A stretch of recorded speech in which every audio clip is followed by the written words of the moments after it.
अच्छा, एक ऐसी दुनिया के बारे में सोचिए जहां जर्मनी और इटली जैसे देशों का कोई वजूद ही नहीं था।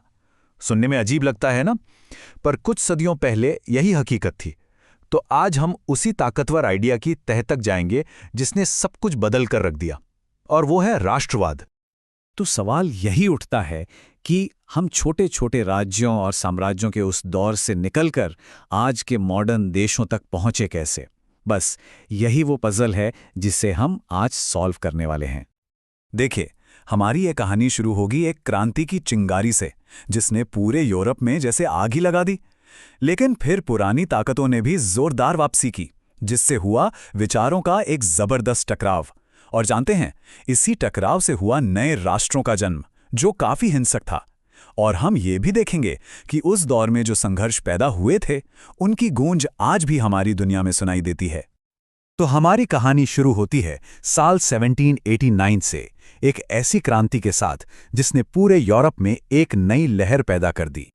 देखिए, फ्रांसीसी क्रांति सिर्फ कोई राजनीतिक उथल-पुथल नहीं थी। नहीं, ये तो समाज के बारे में सोचने का एक बिल्कुल नया, एक क्रांतिकारी तरीका था। सोचिए, इतिहास में पहली बार ये आइडिया इतने जोर शोर से सामने आया कि असली पावर किसी राजा के पास नहीं, बल्कि लोगों के, जनता के हाथों में होनी चाहिए।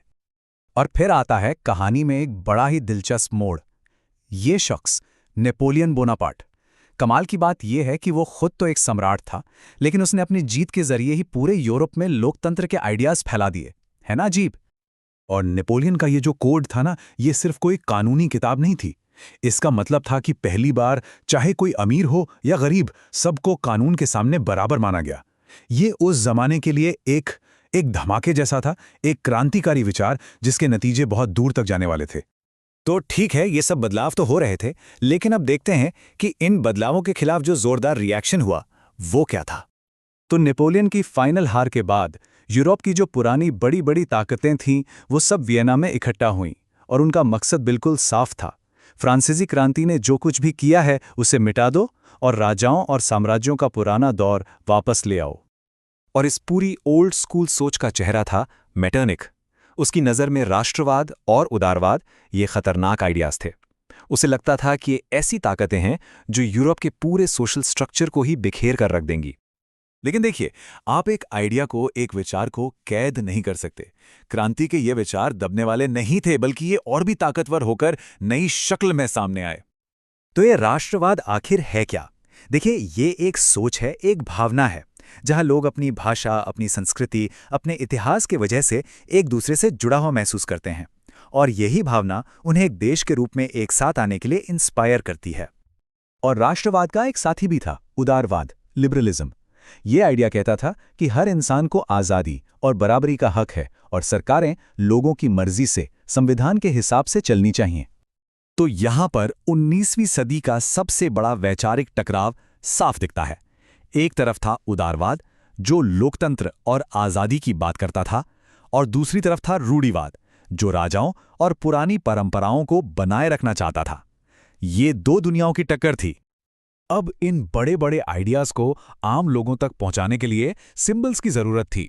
जैसे फ्रांस में मैरियन की ये तस्वीर, ये सिर्फ एक तस्वीर नहीं थी, ये आज़ादी और लोकतंत्र का चेहरा बन गई। ठीक इसी तरह जर्मन इलाकों में जर्मेनिया की ये तस्वीर, ये एकता, ताकत और आज़ादी का प्रतीक बन गई। ये उन लोगों के लिए एक उम्मीद थी जो एक मजबूत, एकजुट जर्मन राष्ट्र का सपना देख रहे थे। और फिर मेज़िनी जैसे लोग सामने आए। ये सिर्फ सोचने वाले नहीं थे, ये करने वाले लोग थे। उसने यंग इटली नाम की एक सीक्रेट सोसाइटी बनाई, ताकि इटली को एक करने के सपने को हकीकत में बदला जा सके। तो ठीक है, आइडियाज आ गए, आंदोलन शुरू हो गए, लेकिन सबसे बड़ा सवाल यह है कि इन सब से असल में नए देश बने कैसे। चलिए अब उस प्रोसेस को देखते हैं। इटली का एकीकरण, मतलब यूनिफिकेशन, कोई आसान काम नहीं था। ये एक लंबी और मुश्किल लड़ाई थी। इसमें मेज़िनी की क्रांतिकारी सोच, कावूर की दिमागी सियासत और गैरिबाल्डी की फौजी ताकत, इन तीनों की जरूरत पड़ी। तब जाकर रास्ते में खड़ी बड़ी बड़ी ताकतों को हराया जा सका। लेकिन जब बात जर्मनी की आती है तो कहानी एक ही शख्स के इर्द गिर्द घूमती है, ओटो वॉन बिस्मार्क। ये सिर्फ लोहे और खून की बात नहीं करता था, वो रियल पॉलिटिक का मास्टर था। मतलब वो आइडियोलॉजी से ज्यादा प्रैक्टिकल होकर सोचता था कि क्या काम करेगा और क्या नहीं। बिस्मार्क की सोच को समझने के लिए उसके ये शब्द ही काफी हैं। आज के बड़े सवाल भाषणों और बहुमत के फैसलों से नहीं, बल्कि लोहे और खून से तय होंगे। मतलब साफ था, बातें बहुत हो गईं, अब एक्शन का टाइम है। और उसने अपनी इसी आयरन एंड ब्लड पॉलिसी को 3 बड़ी जंगों के जरिए अमल में लाया। हर जीत के साथ वो ज्यादा से ज्यादा जर्मन राज्यों को अपने साथ मिलाता गया और एक नए जर्मन साम्राज्य का रास्ता साफ होता चला गया। तो देखिए, 1 सदी से भी कम के समय में यूरोप का नक्शा कितना बदल गया। जहां पहले बड़े बड़े साम्राज्य थे, अब वहां राष्ट्रों का उदय हो रहा था। लेकिन जैसा कि हम अब देखेंगे, इस नई व्यवस्था के साथ नई चुनौतियां और नए संघर्ष भी सामने आए। लेकिन रुकिए, कहानी यहां खत्म नहीं होती। ऐसा नहीं है कि नक्शे पर नई लाइनें खींच गईं और सब कुछ ठीक हो गया। देखिए, जिस राष्ट्रवाद की भावना ने जर्मनी और इटली को जोड़ा, उसी भावना ने बाल्कन के इलाके में एक विस्फोटक स्थिति पैदा कर दी। यहां कई अलग अलग एथनिक ग्रुप्स थे और सब कमजोर होते ऑटोमन साम्राज्य से आजादी चाहते थे। और जब ऑस्ट्रिया और रूस जैसी बड़ी ताकतों ने इसमें दखल दिया, तो ये इलाका यूरोप का बारूद का ढेर बन गया। तो आखिर में हम इस सवाल पर आकर रुकते हैं, क्या जिस भावना ने राष्ट्रों को बनाया, वही भविष्य में होने वाले भयानक युद्धों का कारण भी बनी? 19वीं सदी का राष्ट्रवाद एक दुधारी तलवार जैसा था।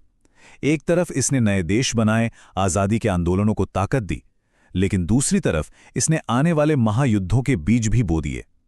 इस शक्तिशाली और पेचीदा विचारधारा की विरासत आज भी हमारी दुनिया को शिकल दे रही है।